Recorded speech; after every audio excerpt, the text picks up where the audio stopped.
ಇಷ್ಟು ಕೋಪವಿಲ್ಲದಿದ್ದರೆ ಆ ರಕ್ಕಸ ಸ್ತ್ರೀಯನ್ನು ಮಾಡುವುದು ಹೇಗೆ ಸಾಧ್ಯ? ಸಮಾಧಾನ ತಂದುಕೊಂಡು ನನ್ನ ಮಾತನ್ನು ಕೇಳು. ಕೃಷ್ಣ, ಈ ಸಂಧಿಯ ಸುದ್ದಿಯು ನನ್ನ ಒಬ್ಬ ವಿಚಾರ ಬಂದಿರುವುದು. ಆ ದುರ್ಯೋಧನ ನಿನಗೊಂದು ಪ್ರಿಯವಾದ ಸಂದೇಶವನ್ನು ಕಳುಹಿಸಿರುವುದು. ಹಾಗಾದರೆ ಅದರ ಉದ್ದೇಶವು ಸಂಧಿ ಯಾರಿರಲಾರು? ಹೇಳು ಕೃಷ್ಣ, ಏನು ಸಂದೇಶ? ಅದನ್ನು ಕೇಳುವ ಮೊದಲು ನೀನು ನನ್ನ ಬಳಿಯಲ್ಲಿ ಕೈಕಟ್ಟಿಕೊಂಡು ಕುಳಿತುಕೊಳ್ಳಬೇಕು. ಇಲ್ಲ ಇಂಥದ್ದೇ ಹೇಳುವುದು. ಇಲ್ಲ, ನೀನು ಕುಳಿತುಕೊಳ್ಳುವುದ ಹೊರತು ನಾನು ಹೇಳುವುದಿಲ್ಲ. ಈ ಪರ್ಯಾಸ್ಯ ಕೃಷ್ಣ, ಇದು ಪರ್ಯಾಸ್ಯವಲ್ಲ ಭಯ. ನಿನ್ನನ್ನು ಕಂಡರೆ ನನಗಷ್ಟು ಭಯ.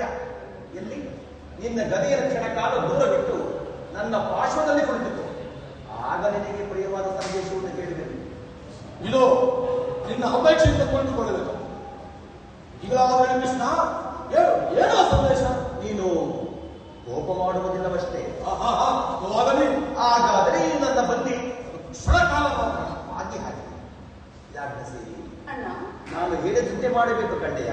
ಅಣ್ಣ, ನಿನ್ನ ಮಾತು ಎಂದಾದರೂ ನೀಡುತ್ತೇನೆ. ಹಾಗಾದರೆ ತೆಗೆದುಕೋ ಈ ಹಗ್ಗವನ್ನು. ಇದು ನನಗೊಂದು ಕಡೆ ಪುರಸ್ಕಾರ ರೂಪವಾಗಿ ದೊರಕಿತು. ಇದರಿಂದ ನಿನ್ನ ಪತಿಯ ಕರಗಳನ್ನು ಭದ್ರವಾಗಿ ಬಂಧಿಸು. ಅಣ್ಣ, ಇದೇನು ಪರ್ಯಾಸವೇ? ಪರಿಹಾಸ್ಯವಲ್ಲ ಸಹೋದರ. ಶತ್ರುಗಳ ಹೆಡೆಮುನೆಯನ್ನು ಬಿಡಿಸುವುದರಲ್ಲಿ ನೀನು ಮಹಾಪಂಡಿತೆಯಂತೆ.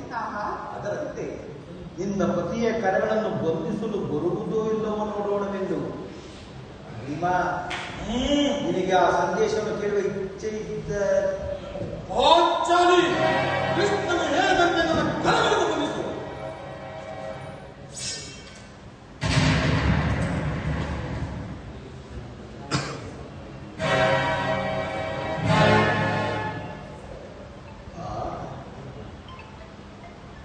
ಈಗ ನಿರ್ಭಯವಾಯಿತು.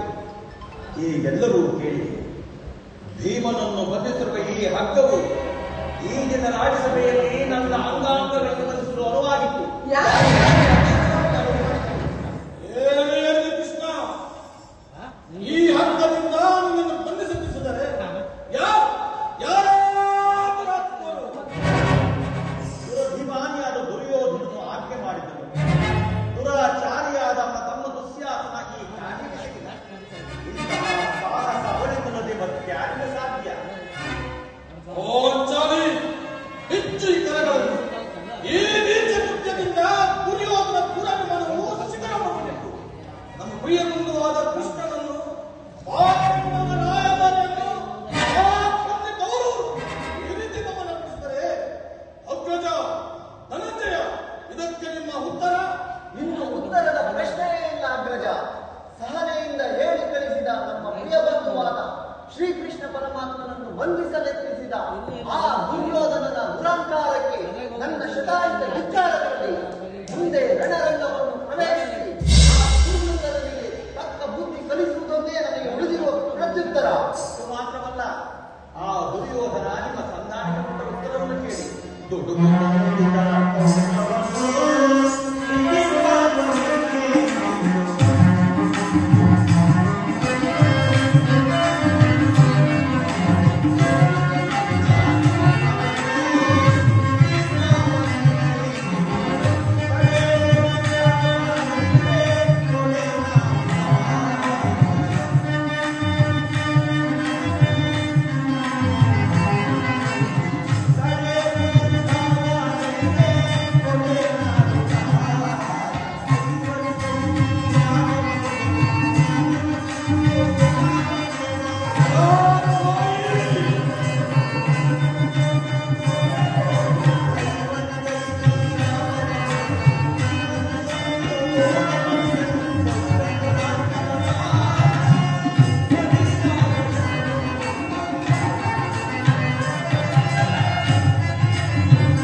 ಮತ್ತೊಬ್ಬನಿಂದ ಅಪೇಕ್ಷೆ ಪಟ್ಟವನಲ್ಲವೆಂದು ಸಂಧಿಗಾಗಿ ಸರ್ವ ಪ್ರಯತ್ನವನ್ನು ಮಾಡಿದವನೇ. ಇನ್ನು ಮುಂದೆ ತಮ್ಮ ಇಚ್ಛೆಯಂತೆ ನಡೆಯಲಿಲ್ಲ. ಪಾಂಚಾಲಿ ಹೆಚ್ಚು ಈ ಕರಗಳು ಅಗ್ರಜ ಧನಂಜಯ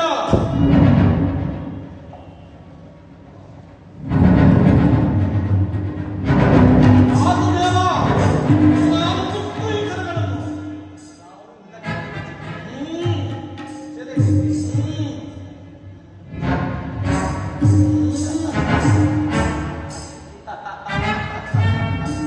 ಏಕೆ ಏಕೆ ಈ ಪರ್ಯಾಸ ಚಟುನಗು